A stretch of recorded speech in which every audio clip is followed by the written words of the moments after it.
ابھی حکومت جو پلان کر رہی ہے وہ یہ ہے کہ جو ایکسپینڈیچر سائڈ ہے اس کو کچھ ریشنلائز کر کے جو ہے ایک بجٹ کو بیلنس کرنے کی کوشش ہو رہی ہے. 2 سالوں میں شاید 10 سے 15 لاکھ لوگ جو ینگ ٹیلنٹڈ اور اسکلڈ جو لوگ تھے وہ چلے گئے ہیں. اچھا مجھے یہ بتائیں کہ ریٹیلرز کیوں ٹیکس نہیں دیتے؟ بینکرز اور جو اکاؤنٹنٹس ہیں وہ بجٹ بنا رہے ہیں. کوئی ریشنل یا ریئلسٹک ہو کے بجٹ نہیں بنایا جاتا. یا پاکستان رہے گا یا پاور سیکٹر رہے گا.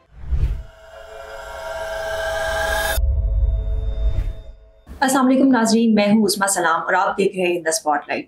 آج ہمارے اسٹوڈیو میں موجود ہیں مہتاب حیدر صاحب. آپ بزنس جرنلسٹ ہیں، آپ سینئر اسٹاف رپورٹر ہیں ڈیلی دا نیوز انٹرنیشنل کے.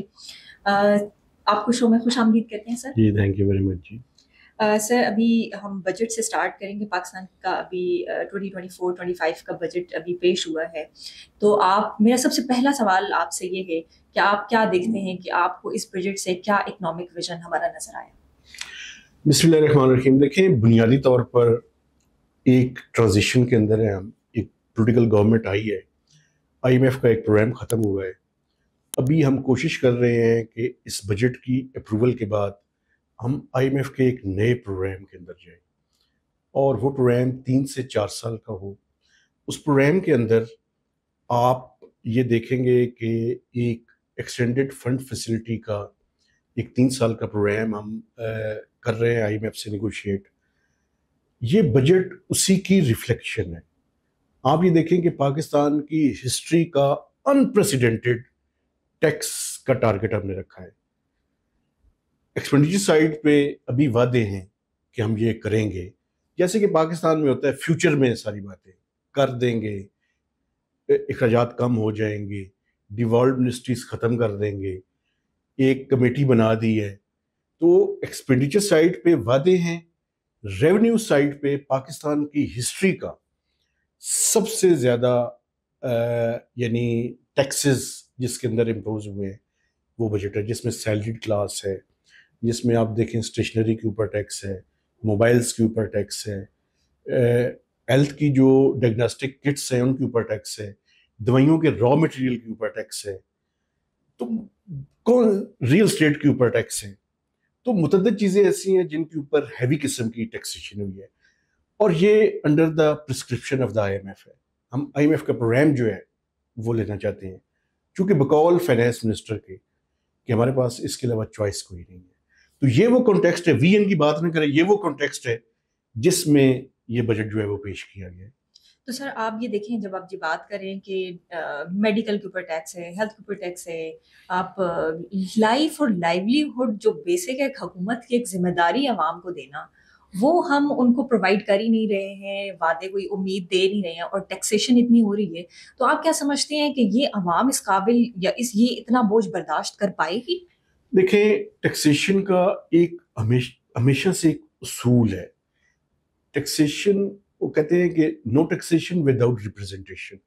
ایک تو جو پارلیمنٹ میں لوگ بیٹھے ہوئے ہیں اور جس حد تک وہ ٹیکسز لگا رہے ہیں، میں آپ کے پروگرام کے توسط سے ان کے سامنے کچھ سوالات رکھنا چاہتا ہوں. دیکھیں میں سیلریڈ کلاس سے ہوں، آپ بھی سیلریڈ کلاس سے ہیں، یہاں اس کمرے میں جو دوست ہیں وہ سب سیلریڈ کلاس سے ہیں. کیا سیلریڈ کلاس کی انکم نیلی پیلی یا کالی ہے کہ جس کے اوپر ٹیکس لگایا جا سکتا ہے، اور باقی لوگوں کی انکم کے اوپر ٹیکس نہیں لگایا جا سکتا؟ مثلاً ایگریکلچر انکم کے اوپر کیوں ٹیکس نہیں لگایا جاتا؟ میں مانتا ہوں یہ کانسٹیٹیوشنل ایشو ہے. پروونسز کیوں نہیں اس کے اوپر ٹیکس بڑھا رہے؟ پنجاب کی حکومت مریم نواز صاحبہ یہ دعویٰ کرتی ہیں اور یہ بات کرتی ہیں کہ ہم ٹیکس فری بجٹ دے رہے ہیں. بھائی آپ ٹیکس فری بجٹ دے رہے ہیں، اس کی وجہ یہ ہے کہ آپ کو فیڈرل گورنمنٹ سے پیسے مل رہے ہیں. جو این ایف سی کے تحت سارے ٹیکسز جو جمع ہوتے ہیں اس کا 60% صوبوں کے پاس چلا جاتا ہے. تو آپ کے پاس وہ ٹیکسز ایزی منی آ رہی ہے، اس لیے آپ ٹیکس نہیں لگا رہے. ریٹیلرز اس ملک میں ٹیکس نہیں دینا چاہتے. جو پرائیویٹ سیکٹر ہے، ایکسپورٹرز کے بارے میں مجھے بات کرنا تھی، چونکہ بڑی اسٹرانگ لابی ہے، بہت اسٹرانگ ہے. ان کو اس دفعہ بجٹ میں نارمل رجیم کے اندر لایا گیا. وہ اپنی جو ایکسپورٹ پروسیڈز ہیں ان کا 1% ٹیکس دیتے ہیں. اچھا وہ کہتے ہیں کہ ہم کا آرگومنٹ کیا ہے؟ آرگومنٹ یہ ہے جی کہ ہم ڈالرز لا رہے ہیں، تو ڈالرز لا رہے ہیں تو ہم بڑا جو اس ملک کے اوپر احسان کر رہے ہیں، اس لیے ہمیں ٹیکسیشن میں کم ریٹس جو ہے وہ دیا جائے. نارمل رجیم کے اندر لے کر آئے ہیں. لیکن میں آپ کو ابھی بتا رہا ہوں بجٹ ابھی فائنل نہیں ہوا. بڑا زیادہ پریشر ہے ایکسپورٹرز کا کہ ان کا ٹیکس کو دوبارہ سے اسی فکسڈ رجیم کے اندر لے جائیں, 1.5% کر لیں یا 2% کر لیں. ابھی جس کے اوپر ڈیبیٹ ہو رہی ہے وہ یہ ہے کہ 2% کرنا ہے یا 3%. ایف بی آر کہہ رہا ہے کہ 3% کر لیں, وہ کہہ رہے ہیں کہ 1.5 سے 2% کریں. تو یہ ڈیبیٹ ہے.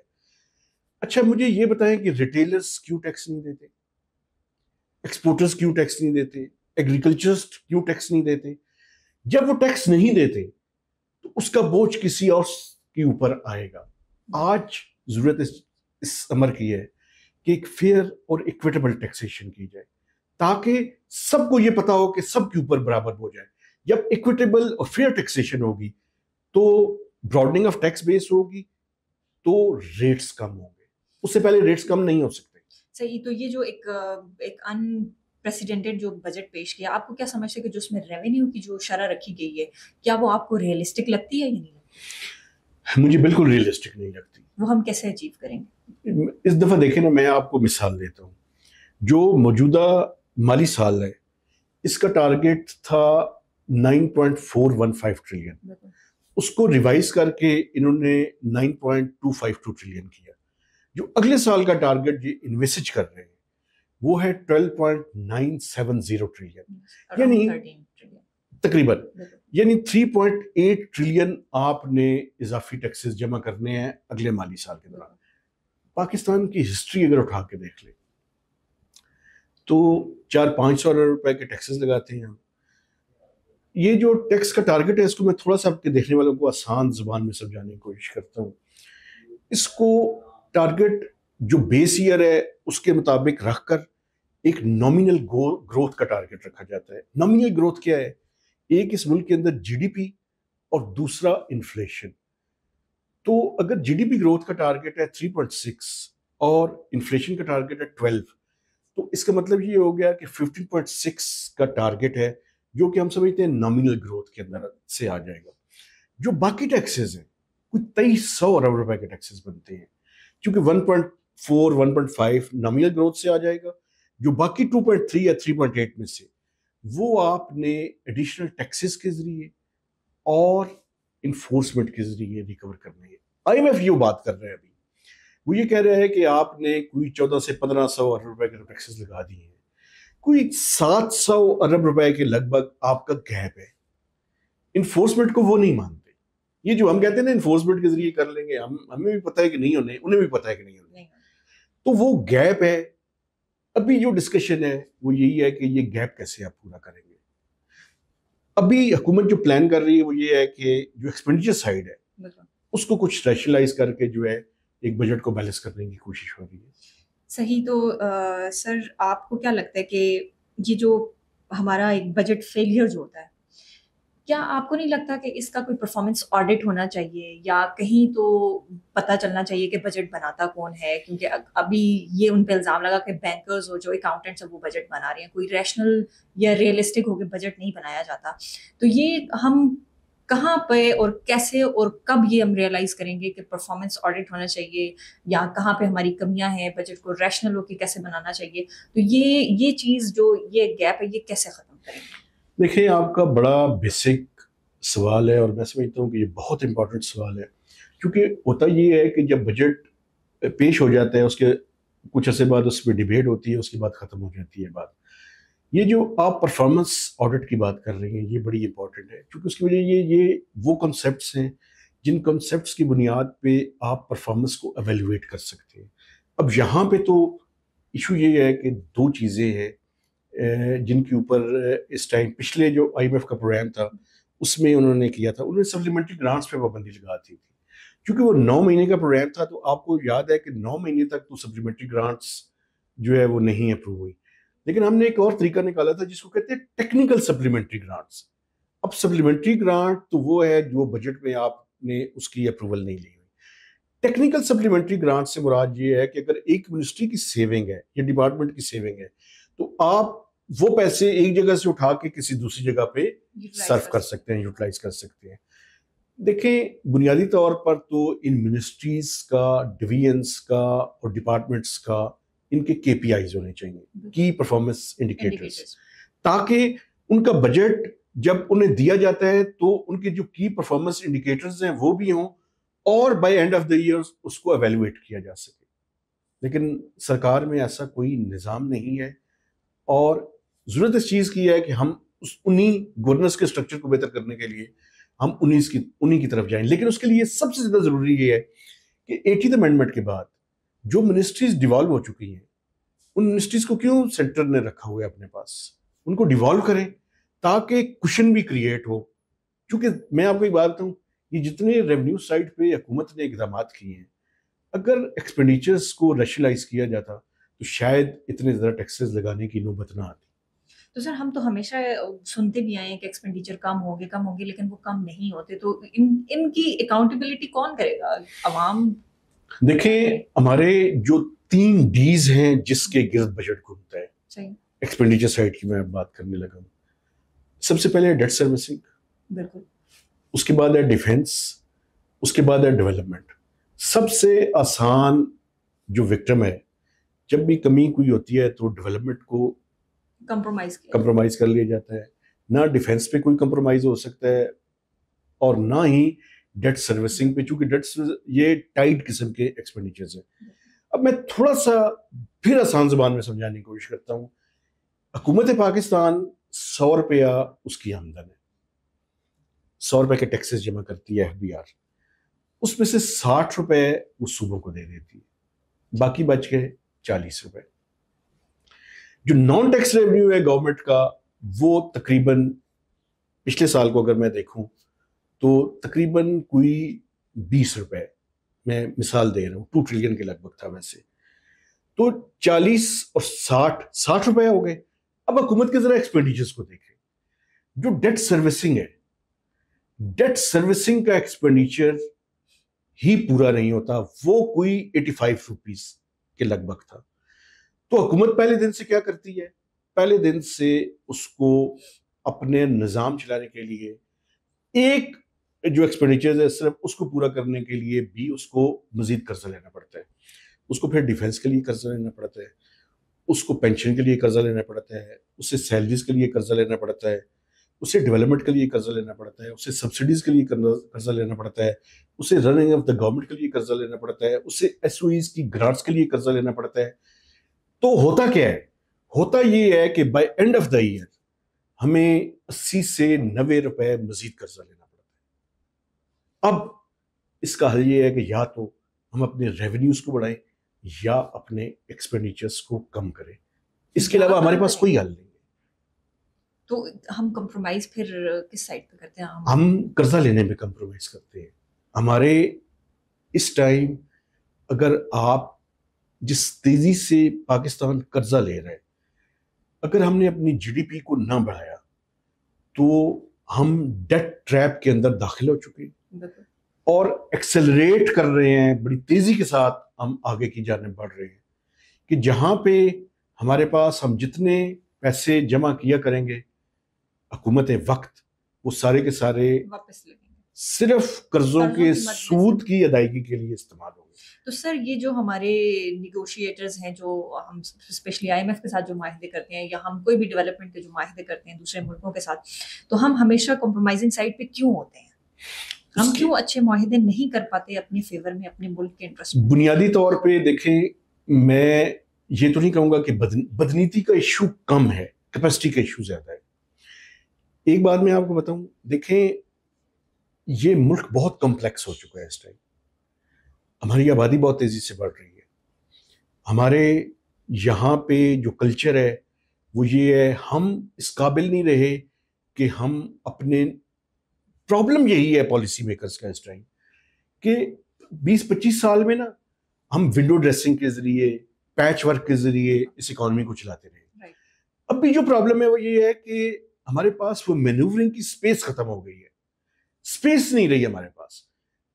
پھر کیا ہوتا تھا, پھر یہ ہوتا تھا کہ ہم اپنے بائیلیٹرلز سعودی عرب کے پاس, چائنا کے پاس, ان سے جا کے ہم پیسے لے لیتے تھے, 2-3-4 بلین ڈالرز, 2 سال گزار لیتے تھے. اب سب نے اپنے ہاتھ کھڑے کر دیے اور سب یہ کہہ رہے ہیں کہ اپنے ہاؤس کو ان آرڈر کریں. وہ کیا کہہ رہے ہیں؟ وہ کہہ رہے ہیں جی آپ سب سے پہلے IMF کے پاس جائیں. ہمارے جتنے بھی دوست ہیں, چاہے وہ چائنا ہو, چاہے وہ سعودی عرب ہو, چاہے وہ UAE ہو, چاہے کوئی بھی ہو, وہ کہتے ہیں جی آپ فزیکل ڈسپلن کے لیے IMF کے پروگرام کے اندر جائیں گے. اس لیے فائنانس منسٹر کہہ رہے ہیں کہ ہمارے پاس چوائس کوئی نہیں ہے, آپشن کوئی نہیں ہے ہمارے پاس. تو وہ جو مینورنگ کی اسپیس تھی نا, وہ شرنک ہوئی ہے, وہ ختم ہو رہی ہے. اب ہمیں 2-3 کام جو ہے نا وہ بڑے ضروری ہیں کرنے. ٹیکس سب کو دینا پڑے گا. وہ تو سر پہلے بھی دے رہے ہیں نا. نہیں مجھے بتائیں نا, ایگریکلچر انکم پہ کیوں ٹیکس نہیں دیا جا رہا؟ ریٹیلرز کیوں نہیں ٹیکس دے رہے؟ میں عام عوام کی بات کر رہی ہوں سر. دیکھیں وہ دیکھیں یہ پاورفل لوگوں سے سب کو پھر ٹیکسیشن کے دائرے میں لے کے آئیں نا. ریٹ آف دا اسٹیٹ کا ایشو ہے نا, ان کو ٹیکس نیٹ کے اندر لے کے آنا پڑے گا. اچھا میں آپ کو بتاؤں, صرف ٹیکسیشن کا ایشو نہیں ہے. پاکستان کا پاور سیکٹر یا پاکستان رہے گا یا پاور سیکٹر رہے گا, یہ دونوں اکٹھے نہیں چل سکتے. اس میں تو اب اتنی خرابیاں, اتنے تو ٹھیک کرنا ہے نا. یہ دیکھیں میری بات سنیں, اگر کسی گھر کے اندر کوئی خرابی ہے تو اس گھر کے رہنے والے سب کی رسپانسبلٹی ہے. سر یہی تو مسئلہ ہے کہ ول ہماری کہاں پہ ہے, میں آپ کو بتاتا ہوں. دیکھیں ایک بات یاد رکھیں, جس کے پاس جتنی پاور ہے اتنی رسپانسبلٹی ہے. میرے گھر میں بینگ اے فادر میری رسپانسبلٹی سب سے زیادہ ہے. پھر میرے گھر میں ان بچوں کی ماں ہے, اس کی بھی رسپانسبلٹی ہے. پھر میرے بچے ہیں, ان کی بھی رسپانسبلٹی ہے. اگر گھر کے نظام کو, ایک چھوٹے سے گھر کے نظام کو جس میں ہم 3-4 لوگ رہتے ہیں, اس کو چلانے کے لیے رولز آف دا گیم طے کرنے پڑتے ہیں. میں مثال دیتا ہوں, عام سی مثال, ہر گھر کی مثال. رات کو کسی نے اٹھ کے گیٹ کو لاک کرنا ہوتا ہے, صبح اٹھ کے کسی نے کھولنا ہوتا ہے, کسی نے گروسری لے کے آنی ہوتی ہے, کسی نے پیسے کمانے ہوتے ہیں, کسی نے گھر کی چیزوں کو لک آفٹر کرنی ہوتی ہے, کسی نے پڑھائی کرنی ہے. اپنی اپنی رسپانسبلٹیز ہیں نا سب کی. تو کہ ہم اپنی رسپانسبلٹیز پوری نہیں کر رہے سارے, ہم سارے رسپانسبل ہیں. لیکن ایک بات ہے, اگر خرابی ہے تو جس کی جتنی پاور ہے اس کی اتنی ذمہ داری بھی ہے, اور اگر خوبی ہے تو خوبی بھی جس کی جتنی ذمہ داری ہے اس کے مطابق ہے. تو یہ بنیادی بات ہے کہ ہم رولز آف دا گیم نہیں طے کر پا رہے, یہی ایشو ہے. اچھا سر, آپ نے ذکر کیا تھا کہ ہماری گورنمنٹ کے بھی اتنے ایکسپینڈیچر ہیں کہ ہم ان کو پورے کرنے کے لیے پھر ہمیں قرضے لینے پڑتے ہیں. اور ہم نے یہ بھی دیکھا کہ اس کی وجہ سے ہمارے بہت سارے ادارے جو ایک ٹائم پہ شاید ورلڈ کلاس ہمارے ادارے تھے, ان کی ایک تو پرفارمنس بہت زیادہ خراب ہو گئی, اور اب یہاں تک یہ نوبت آ گئی ہے کہ ہم اپنے جو گورنمنٹ کے جو ایسٹس ہیں ان کو بیچنے میں مجبور ہو گئے ہیں. تو آپ کیا سمجھتے ہیں کہ یہ پرائیویٹائزیشن جو ہوتی ہے یہ کتنی نقصان دہ ہے ملک کے لیے؟ اس کے اوپر میں آپ کی رائے جاننا چاہتا ہوں. دیکھیں میں آپ کو ایک بات تو, میں فری مارکیٹ اکانومی کا حامی ہوں. حکومتوں کا کام ادارے چلانا نہیں ہے. حکومتوں کا دیکھیں بنیادی کنسیپٹس ہم اپنے کلیئر کر لیں. کیا ہم ایک فری مارکیٹ اور کیپٹلزم پہ مبنی اکانومی چلانا چاہتے ہیں, یا ہم کمیونزم اور سوشلزم ہمارے ذہن میں ہے اسی پہ ہم جانا چاہتے ہیں؟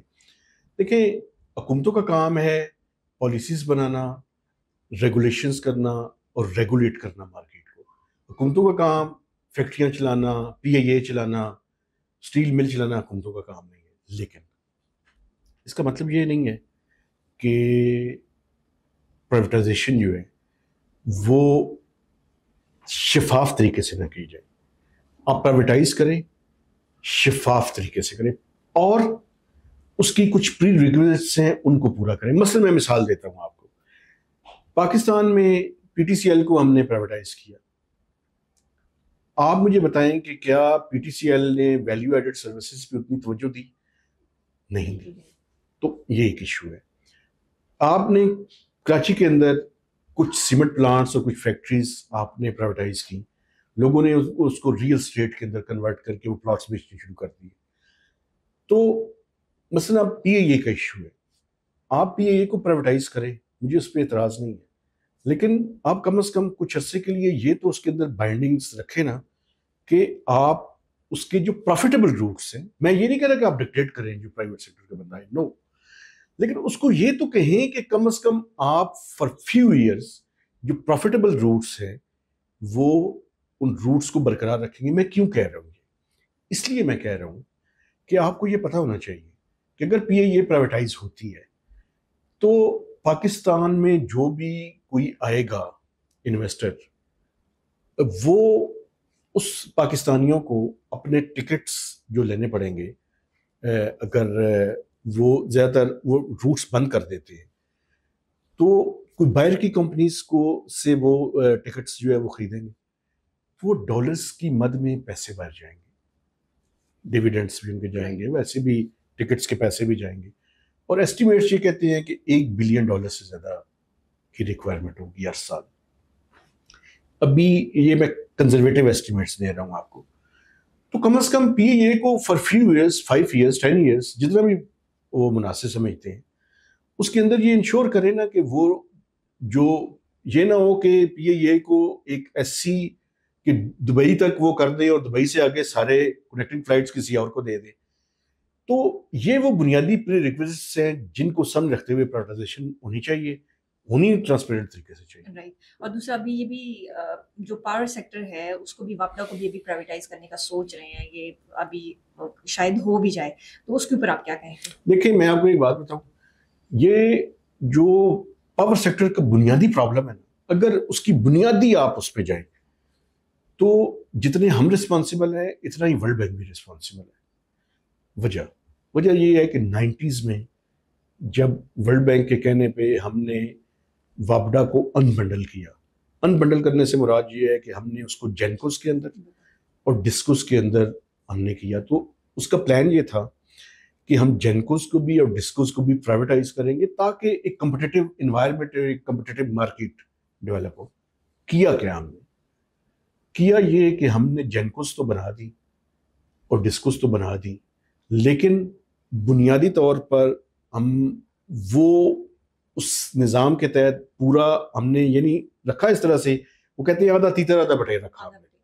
تو اس کا نقصان یہ ہوا کہ آج پاور سیکٹر بالکل چلنے کے قابل نہیں رہا. ایک ایسی جگہ پہ ہم پہنچ چکے ہیں کہ جہاں پہ پاور سیکٹر کے لاسز پاکستان کے ڈیفنس بجٹ سے زیادہ ہیں. یہ کیسے چل سکتا ہے؟ یہ نہیں. اچھا یہ بظاہر اگر آپ ان کی وہ دکھاتے پورے نہیں ہیں، کیونکہ آپ پاور سیکٹر کا یہ بھی ایک بہت بڑا پرابلم ہے. آپ 1 گھنٹے بعد جا کے پوچھیں گے ایک علیحدہ نمبر دیں گے، 4 گھنٹے بعد پوچھیں گے ایک علیحدہ نمبر آئے گا، 6 گھنٹے بعد پوچھیں گے ایک اور نمبر آ جائے گا. بنیادی فنڈامنٹل قسم کا پرابلم ہے. اس فنڈامنٹل پرابلم میں ایک جگہ سے لے کے دوسری جگہ تک ہر جگہ پہ معاملات ٹھیک نہیں ہیں. اگر میں کرپشن کہوں تو میں کہہ سکتا ہوں وہ یعنی میس کو انڈر دا کارپٹ کرنے والا معاملہ ہے وہاں پہ، کہ پوری طرح سے دکھایا نہیں جاتا. حکومتوں کو بھی کہتے ہیں، حکومت بھی یہ سوچتی ہے کہ یہ ہمارے 2-3 سال گزر جائے، بعد میں اگلے آ کے دیکھتے رہیں گے. آج پاور سیکٹر ایک ایسی حالت میں پہنچ چکا ہے کہ جہاں پہ اگر ہم نے آئی پی پیز کا ایشو حل نہ کیا، اگر ہم نے ڈسکوس کے لاسز ٹھیک نہ کیے، ٹیکنیکل بھی اور فائنینشیل لاسز بھی، تو یہ پاکستان کو ڈبو دیں گے. اور اس کی وجہ سے ہماری انڈسٹریز پہ بہت زیادہ افیکٹ ہوا ہے. آف کورس بالکل آپ ٹھیک کہہ رہی ہیں. میں تو لاسز کی بات کر رہا تھا، اس کا جو امپیکٹ ہے ہماری انڈسٹری انکمپٹیٹیو ہے.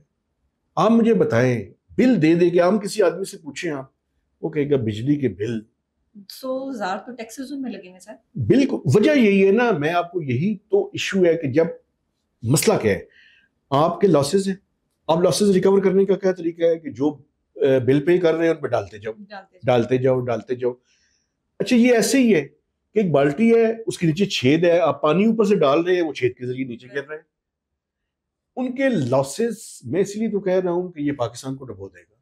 اگر ہم نے دیکھیں پاور سیکٹر، میں کوئی پچھلے 20 سال سے سن رہا ہوں پاور سیکٹر کی ریفارمز کر رہے ہیں. ایک تو یہ ریفارم کا ورڈ بھی بڑا عجیب و غریب ہے. مجھے ریفارم کا ورڈ ہو تو میرا انٹینا کھڑا ہو جاتا ہے کہ گڑبڑ ہونے والی ہے، گڑبڑ ہو رہی ہے، پتہ نہیں کیا رہے ہیں. تو یہ وہ بنیادی چیزیں تو ہمیں ٹھیک کرنی پڑیں گی. بنیادی چیزیں کیا ہے؟ ہمیں اپنا انرجی مکس ٹھیک کرنا پڑے گا. انرجی مکس سے مراد ہے، آپ یہ دیکھیں کہ امپورٹڈ فیول کے اوپر ہمارا ریلائنس ہے، اس کو ختم کرنا پڑے گا. پھر ٹیکنیکل اور ڈسٹریبیوشن لاسز جو ہے وہ ٹھیک کرنے پڑیں گے. ہمیں اپنے جو سیکٹر ہے، پاور سیکٹر ہے، اس کے اوپر انویسٹمنٹ کرنی پڑے گی. ہمیں جینکوس کو بھی اور ڈسکوس کو بھی ہمیں پرائیویٹائز کرنا پڑے گا، لیکن مجھے نظر نہیں آ رہا جلدی. اور پولیٹیکل ریزنز ہیں. وجہ کیا ہے؟ اس کے بورڈز ہیں، ان بورڈز کے اوپر اپنے بندے لگانے ہوتے ہیں. ابھی پھر بورڈز ریکنسٹیٹیوٹ ہوئے ہیں، باتیں یہ جتنی دلیں کریں، پھر اپنے بندے لگائے ہوئے ہیں اس کے اندر. کچھ لوگ ایسے ہیں جو 3-4 بورڈز کے اوپر بھی ہیں. کیوں ہیں؟ I don't know. تو سر یہ جو ایک ہمارا گیپ جو ہمیں نظر آتا ہے، ٹھیک ہے، ہم ایک طرف عوام پس رہی ہوتی ہے، بجٹ بھی ہم یونیفارم نہیں دیتے ہیں، تو اس کا آخر اینڈ کب تک ہے؟ ہم اس چیز کو مانتے تو ضرور ہیں کہ دیکھیں مسائل ہیں اور ہمیں حل کرنے ہوں گے، لیکن وہ پہلا جو اسٹیپ ہے ٹورڈز دا صحیح والے جو ریفارمز ہیں وہ ہم کہاں سے شروع کریں گے اور کیسے شروع کریں گے؟ دیکھیں میں آپ کو بتاؤں، ہم نے ساری چیزوں کے بارے میں بات کر لی ہے. ایک تو پاکستان کو ابھی آپ یہ دیکھیں نا، اس سال اگر آپ دیکھیں تو پاکستان کی گروتھ ہوئی ہے 2.38%. ایگریکلچر سیکٹر کی اگر گروتھ نہ ہوتی 6.15 کے لگ بھگ ہے تقریباً، تو پاکستان کی گروتھ صرف 0.4% کے لگ بھگ ہوتی تقریباً. اس کا مطلب یہ ہے کہ ایگریکلچر سیکٹر نے ریسکیو کی ہے. لیکن میں آپ کو ابھی وارن کر رہا ہوں، آپ کے دیکھنے والے بھی دیکھ لیجیے گا، اگلے سال ایگریکلچر سیکٹر کی پرفارمنس بہت بری ہوگی. ابھی جو ایک بہت بڑا اسکینڈل ابھی گزرا ہے جی، اس کے اوپر بھی کوئی ویٹ کا ویٹ کا چونکہ ویٹ کے ساتھ جو فارمرز کے ساتھ ہم نے کیا ہے وہ اگلے سال وہ گندم نہیں بوئیں گے. 31.4 ملین ٹنز. بات کرتے مریم نواز نے کہا کہ ہم نے کسانوں سے گندم نہ لے کے دیکھیں خرچ جو ہے نا وہ کم کیا ہم نے. انہوں نے ایک اور بھی بات کی ہے کہ روٹی کی قیمت کم کر دی ہے. ایگزیکٹلی. لیکن میں آپ کو بتاؤں یہ پولیٹیکل گیمکس تو ٹھیک ہے، اگلے سال مجھے یہ خطرہ ہے کہ ہمارے پاس جتنی وافر مقدار میں گندم موجود ہے اس سال تو ٹھیک ہے، ریاب کا معاملہ چل جائے گا. اگلے سال کے بعد آپ کو گندم دوبارہ امپورٹ کرنی پڑے گی، چونکہ اس کی وجہ یہ ہے کہ آپ نے جتنا رلا دیا ہے انہیں وہ اگلے سال نہیں کریں گے. اور پھر ایک سچویشن پوائنٹ پہ ہم نے یعنی دیکھا کہ پاکستان کی ہسٹری کی سب سے زیادہ ریکارڈ پروڈکشن ہوئی ہے. باقی بھی ایگریکلچر سیکٹر کی چونکہ بیس افیکٹ بھی ہوگا، تو اگلے سال بڑا ضروری ہے کہ ہم انڈسٹریل سیکٹر پہ اور سروسز پہ توجہ دیں. جو چیز میں آپ کے سامنے رکھنا چاہتا ہوں، یہ میں نے ٹیکسز کی بات کی، میں نے پاور سیکٹر کی بات کی، ایکسپورٹس جب تک نہیں بڑھیں گی ڈالرز نہیں آئیں گے. ہمیں ہر وہ طریقہ اپنانا چاہیے کہ جس سے non debt creating dollar inflows بڑھیں. وہ طریقہ کیا ہے؟ ایکسپورٹس بڑھیں، ریمیٹنسز میں اضافہ، جو پاکستانی بائر ہے وہ وہاں سے پیسے بھیجیں بینکنگ چینل یا فارمل چینل کے تھرو. اور تیسرا ہم ایف ڈی آئی جو فورن ڈائریکٹ انویسٹمنٹ ہے اس کو پروموٹ کریں. یہ وہ چیزیں ہیں جو جب تک ہم نہیں کریں گے تب تک ہم آئی ایم ایف کی طرف ہی دیکھتے رہیں گے. اور یہ پرائم منسٹر کا یہ دعویٰ کہ ان کا یہ پاکستان کا لاسٹ آئی ایم ایف کا پروگرام ہوگا، میں نہیں مانتا. تو سر ہم کیسے انویسٹمنٹ کیسے کریں فارن ڈائریکٹ انویسٹمنٹ کی؟ جیسے آپ نے بات کی ہم پاکستانی خود جو ہے وہ ڈر رہے ہیں کہ انویسٹمنٹ کرنے سے، تو ہم باہر والوں کو کیسے کنونس کریں گے جب ہماری اپنی نہ ملک میں اکنامک اسٹیبلٹی ہے نہ پولیٹیکل اسٹیبلٹی ہے؟ تو آپ کیسے کسی کو کنونس کریں گے؟ آپ بالکل ٹھیک کہہ رہی ہیں. آپ نے اگر فارن ڈائریکٹ انویسٹمنٹ لانی ہے تو بڑا ضروری ہے کہ ہم ڈومیسٹک انویسٹرز کو لے کر آئیں.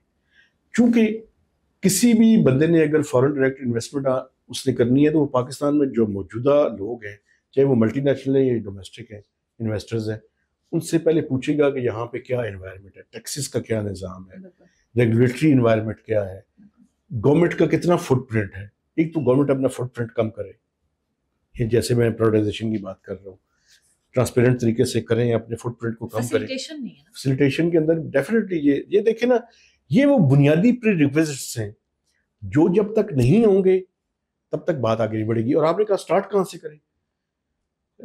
انکم میں نے جیسے کہا اس کا کوئی کلر نہیں ہوتا.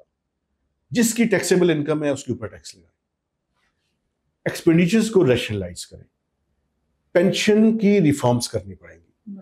یہ 6 نسلوں تک جو پینشن چلتی ہے یہ بند کرنی پڑے گی. یہ نہیں چل سکتا یہ نظام. پینشنیبل انکم اگر کسی کی 1 لاکھ روپے سے زیادہ ہے اس کے اوپر کیوں ٹیکس نہیں ہے؟ اور سر مراد بھی تو جب سروس میں ہیں اتنے سارے، ان کی مراد بھی تو بہت زیادہ ہیں. اچھا وہ آپ کہہ رہی ہیں پبلک سیکٹر کے اندر آپ یہ دیکھیں کہ پرکس اینڈ پریولیجز، یہ آپ کا گھر، گاڑی، اپنا بندہ، سرکاری نوکری، اس مینٹلٹی سے نکلنا پڑے گا. اور ان جو سرکاری بابو ہیں ان کو بندہ حکومت کو چاہیے کہ ان کو پیسے دے اور کہے کہ جہاں پہ دل ہے آپ رہے. یہ جو آپ اور میں جہاں پہ بیٹھے ہوئے ہیں ارد گرد دیکھیں کتنے سرکاری گھر ہیں، ان کو گرائیں، اسکائی اسکائپرز بنائیں. ایک تو ملٹی کلچرل ایک سوسائٹی ہو. بڑے عجیب سے لوگ ہیں ویسے، بالکل ہم کہتے ہیں باتیں ہماری باتوں پہ نہ جائیں، باتیں ہم کچھ اور کرتے ہیں، پریکٹیکلی کچھ اور ہے.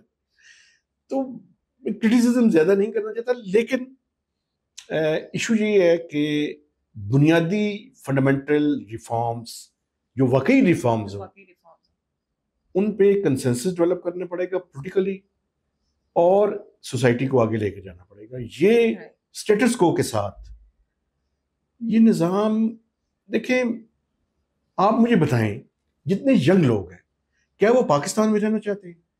آج میرا تو نہیں خیال کہ آج کوئی رہ رہا ہے، کیونکہ پچھلے 2 سالوں میں شاید 10 سے 15 لاکھ لوگ جو ینگ ٹیلنٹڈ اور اسکلڈ جو لوگ تھے وہ چلے گئے ہیں. وہ رہے ہیں جن کے پاس چوائس نہیں، جن کے پاس چوائس نہیں ہے، وہ جو جا نہیں سکتے ہیں، جو افورڈ نہیں کر پا رہے ہیں. اچھا ایک اور حل ہے نا، جو نہیں جا سکتے ہم سارے، میں بھی نہیں، مثلا میری ساری فیملی باہر ہے لیکن میں نہیں جانا، میں پاکستان میں رہوں گا. ہم مل کے ٹھیک کریں اس کو. سر میرے اور آپ کے بس کی بات ہے نہیں، ہمارے بس کی بات ہے، ایسی بات نہیں. دیکھیں میں اور آپ اپنا کام اگر ایمانداری کے ساتھ کریں، کنوکشن کے ساتھ کریں. مسئلہ یہ ہے کہ ہم کنوکشن کی کمی ہے اس ملک کے اندر. میں اپنا کام پوری ایمانداری، میرا کام ہے، میں رپورٹر ہوں، میرا کام ہے پوری ایمانداری کے ساتھ اپنی سٹوری فائل کرنا. کیا چھپتا ہے نہیں چھپتا، کچھ ہو جاتا ہے، اثر ہوتا ہے، میرا یہ کام نہیں ہے. میرا کام ہے میں اپنا کام. آپ پوڈ کاسٹ کر رہی ہیں، آپ کو چاہیے کہ آپ سیلف سنسرشپ کا شکار نہ ہو، جو سوال پوچھے جاتی ہے پوچھے. میرا کام ہے کہ میں پوری ایمانداری کے ساتھ اس کا جواب دوں. اثر کیا ہوتا ہے یہ اللہ کا کام ہے یا باقی لوگوں کا کام ہے، اس کو چھوڑے. آپ کو کوئی امید ہے کہ ہم کوئی بہتری کی طرف میں کبھی بھی مایوس نہیں ہوا، لیکن یہ بات ٹھیک ہے کہ مجھے 27 سال ہو گئے جرنلزم میں، چیزیں بہتری نہیں کی طرف نہیں جا رہی، ڈیٹیریشن کی طرف جا رہی ہیں، لیکن مایوس نہیں ہونا چاہیے. مایوس نہیں ہونا، کوشش، مسئلہ یہ ہے اون کریں اس ملک کو اور پوری کنوکشن کے ساتھ فرم اپ ہو کے، میں جو بات کر رہا ہوں پوری کنوکشن کے ساتھ اللہ اور اللہ کے رسول کو سامنے رکھ کے بات کروں. بالکل کوئی اس میں جب بات کرنے کا لکھنے کا ٹائم ہو میں کسی کو سامنے نہ رکھوں، کسی کو بھی سامنے نہ رکھوں، یا سٹوری نہ لکھوں، اگر لکھوں تو پوری کنوکشن کے ساتھ لکھوں ورنہ چھوڑ دوں. رائٹ سر، ابھی ایک اور ڈبیٹ چل رہی ہے پارلیمنٹ میں بھی، اور بہت شور ہم سن رہے ہیں کہ ایک اور آپریشن ہم لانچ کرنے جا رہے ہیں، اور ڈبیٹ اس پہ ہو رہی ہے، اور وہ ہے ضرب استحکام کے پی اور بلوچستان میں. تو آپ کو کیا لگتا ہے کہ کیا یہ صحیح فیصلہ ہوگا؟ ایک بات میں آپ کو بتاؤں، مسئلہ یہ ہے کہ اس ملک میں وہی جو پیچ ورک، ونڈو ڈریسنگ، اس کے بجائے ہمارے پاس، مجھے یہ بتائیں، میں آپ سے بھی پوچھنا چاہتا ہوں، 2014 میں ایک نیشنل ایکشن پلان آیا تھا، اس پہ کتنا عمل ہوا؟ اگر نہیں ہوا کیوں نہیں ہوا؟ مجھے یہ بتائیں. ایک نیکٹا کا ادارہ ہم نے بنایا، اس نیکٹا کے ادارے کا کام یہ تھا کہ کوآرڈینیشن کرنی ہے امنگ آل انٹیلیجنس ایجنسیز، وہ کیوں نہیں ہوا؟ کون اس کو آگے کرے گا؟ باہر سے کوئی لوگ آئیں گے اور کہیں گے ہمیں کہ یہ کام کریں، ہم خود کیوں نہیں کرتے؟ ہم اپنا کام کیوں نہیں کرتے خود؟ مسئلہ یہ ہے میں آپ کی طرف انگلی کر رہا ہوں، آپ میری طرف کر رہی ہیں. مسئلہ اصل میں یہ ہے کہ ہم سارے اپنا کام نہیں کرتے. وہ انٹیلیجنس بیسڈ آپریشنز تو ہر ٹائم ہونا چاہیے. آپ کی انٹیلیجنس ایجنسی صحافیوں کے فون پہ ٹیپ کرنے کے لیے، پولیٹیشینز کا فون ٹیپ کرنے کے لیے، عمران خان کو اندر کرنے کے لیے، نواز شریف کو باہر نکالنے کے لیے، پھر نواز شریف کو اندر کرنے کے لیے، پھر زرداری کو مینیج کرنے کے لیے، پھر بلاول کو مینیج کرنے کے لیے، یہ اس ملک کو مینیج کرنے کے لیے. اپنا کام ٹھیک کریں، ہر بندہ اپنا کام کرے. اپنا کام نہیں کر رہے نا، سب سے پہلے تو مانیں گے ہم اپنا کام نہیں کر رہے، جس کا جو کام ہے وہ کرے. تو یہ جو انٹیلیجنس بیسڈ آپریشنز ہے، یہ اس کے لیے پرائم منسٹر کی اور اس کی اپروول کی ضرورت کیوں ہوتی ہے؟ آپ اپنا کام کریں جو آپ کا مینڈیٹ ہے. لیکن مسئلہ یہ ہے کہ آپ نے اپنے مینڈیٹ سے ہٹ کے بھی بہت کچھ کرنا ہے نا. آپ کے ویسٹڈ اور پرسنل انٹرسٹ ہیں، ان کو چھوڑ دیں، اس ملک میں رحم کر دیں، اور جس کا جو کام ہے وہ اپنا کام کرے. اگر ہم اپنا کام سب ایمانداری سے کرنا شروع کر دیں، دیکھیں آپ کے یہاں پہ اگر ہم سارے ٹیم ورک نہیں کریں گے، یہ پروڈکشن کبھی بھی اچھی نہیں ہو سکتی. تو یہ ملک بھی ایسے ہی ہے، اپنا کام کرے، آپ دیکھیں کلیکٹیولی کس طرح چیزیں بہتر ہو جائیں گی.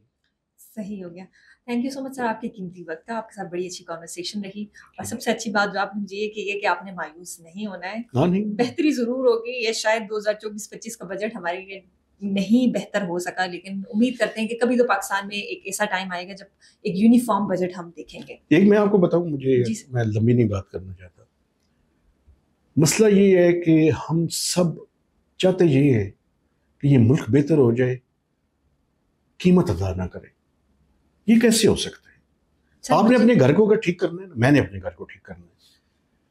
مجھے اپنے بچوں کے اوپر 20 سے 25 سال کی انویسٹمنٹ کرنی پڑے گی ایک اچھا نارمل ہیومن بینگ بنانے کے لیے. ملک ہم چاہتے ہیں شوق سے ٹھیک ہو جائے. کیسے ہو سکتا ہے؟ نہیں ہوگا. اگر ہم اپنے گھر کو ٹھیک کر لیں، یہ ملک ٹھیک ہو جائے گا. سر عوام نے تو بہت قربانیاں دی. میں پوری آپ کی بات سے اتفاق نہیں کرتا. پاکستان کی ایلیٹ نے کوئی قربانی نہیں دی. بالکل پاکستان کے غریبوں نے اور مڈل کلاس نے قربانی دی ہے. یہ بات اور مڈل کلاس وہی ہے، عوام بھی صرف وہی نہیں، ایلیٹ دیکھیں نا 20-30%. وہ تو اصل میں وہی. اچھا میں اگر میں کنٹروورشل بات نہ کروں تو میرا کام پورا نہیں ہوتا. اس ملک کے فوجی، اس ملک کے مولوی اپنا اپنا کام ٹھیک کریں. سب سے پہلے یہ دو طبقے ہیں نا، اپنی ڈومین میں رہیں اور اپنا کام ٹھیک کریں. اور دیکھیں، مجھے بتائیں سوات میں جو ہوا ہے، یہ ابھی سرگودا میں جو ہوا، ایک کرسچن کو جلا دیا. یار مجھے تو شرم آتی ہے یہ چیزیں دیکھ کے، مجھے شرم آتی ہے. لیکن میں تو اس ملک کو اون کرتا ہوں. میں غلطیاں جو ہیں وہ ٹھیک کرنی پڑیں گی، سب کو ٹھیک کرنی پڑیں گی. ہم صافی بھی دودھ کے دھلے ہوئے نہیں ہیں. ہمیں بھی اپنا کام ٹھیک کرنا پڑے گا. دوسروں کی وہی کہہ رہا ہوں نا، میں کہہ رہا ہوں فوجی غلط ہے، مولوی غلط ہے، فلاں غلط ہے، پارلیمنٹرین غلط ہے. ہم صافی بھی کوئی اپنا کام اس طرح سے نہیں کر رہے جس طرح سے کرنے کی ضرورت ہے. تو سب مل کے کریں تو ٹھیک ہو جائے گا. آپ اپنی قیمتی رائے کا اظہار ہمارے کامنٹ سیکشن میں کر سکتے ہیں. اسی کے ساتھ ہمیں اجازت دیجیے. اللہ حافظ.